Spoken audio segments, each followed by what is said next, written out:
ফুটের দোকানদারটাকে আপনি ছুঁড়ে ফেলে দিলেন। আপনি দোকানদারটা চিন্তা করলেন, হকারটাকে যে ভেঙে দিচ্ছেন, ওর পুনর্বাসন বা ওর কি ব্যবস্থা করলেন?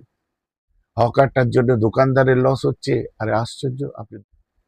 আর তা না হলে সেই গরিব মানুষটা মরবে, আর ওদিকে আপনার ওই উত্তর ভারতে সেসব বড় বড় ধনী ব্যবসায়ীগুলো পিটে যাবে। এটা ঠিক না।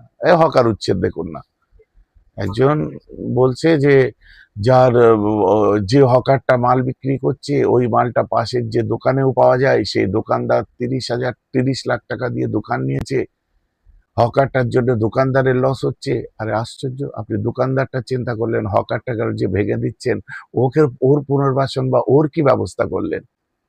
ওকে কিভাবে? আর 30 বছর 40 বছর ধরে বিভিন্ন স্টেশনে বিভিন্ন ফুটপাতে তারা আছে, তারা ফুটপাত দখল করছে, ঠিক আছে, আইন এনে তাদের ফুটপাত উদ্ধার করছেন, কিন্তু সাথে সাথে সে তো আমার দেশের নাগরিক,